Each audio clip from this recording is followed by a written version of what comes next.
Are, dito local diesel manual, pare. Habibi! Unggoy, unggoy, unggoy.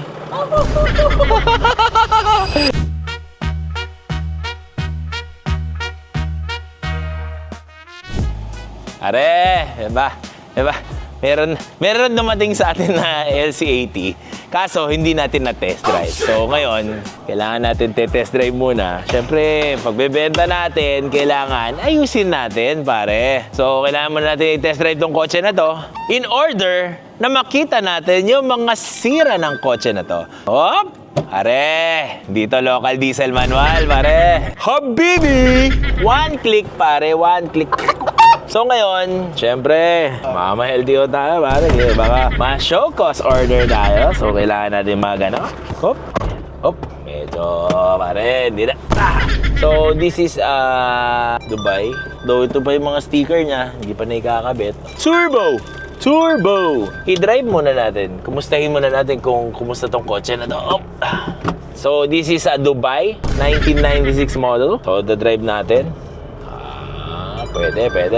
So, alanganin yung ano niya, pare. Medyo, yung clutch niya medyo malalim. Cambio, medyo mahirap i-cambio, pare. Siyempre, pagka may mga kotse tayong ganito nakukuha, kailangan test drive, aayusin, kasi nga, luma na eh. Kasama sa bibilin yung sakit ng ulo. Ayun yung nakaka-excite sa lahat. Yung pagbubuo ng lumang kotse. Kumbaga parangan lang yan. May project car ka, ganyan. Ang hirap i-cambio.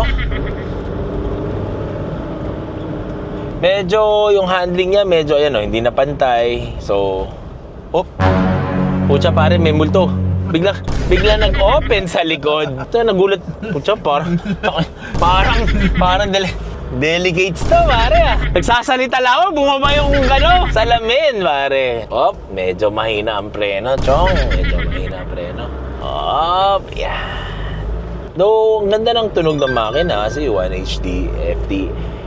1HD FT na to 1HDT na to. Sorry.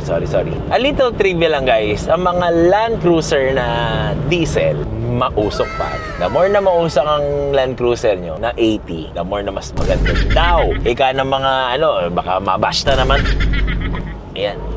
Ayun yung mga ayusin natin dito. Papaayos ko yung sa may cambio. Tsaka yung steering niya medyo hindi na align. So papaayos ko din yan. Papacheck ko. Yun yung first step natin when getting an old car. Papacheck natin. Siyempre, pare. Only at Mad Monkey. Ika nga ng mga iba dyan, mga kaunggoy. Mga gustong-gusto natin yung tine-trigger tayo Yun yung mga bagay na nagpapakilig sa atin. Di ba? Itong LC Dubai natin, aayusin natin yan sa Mad Monkey. Para bago natin i-release sa bagong owner, syempre, wala kasakit. May sakit ng ulo, pero kasama nga sa journey yan. Expect mo na yung may mga wear and tear, di ba? Ang sakit ng ulo mo, pare. Sakit ng ulo na pamhanap ng pambayan. Yan ang mo, pare. Pero, pare, ang sasagot sa mga yung sakit nga sa ulo na yan, pag dinedrive mo na siya, happy ka, yun. Para kang na-relieve sa mo. Solve ka dyan. Pagka dumaan ka ganyan, tapos may mapapalingon sa'yo, whoop! Ayun yung nagpapakilig sa'yo di ba? Suspension check, okay naman, medyo maalog. Hindi, pero lang. Okay, back to the base na. Ikot-ikot na natin ng konti, pare. Pero medyo sa short period of time of driving this car, wow, pare, English yun, pare. Nakita na natin yung medyo may konting problema niyan. Ayusin natin yan. So, back to the base! Back to the voice of the mga kaunggoy, pare!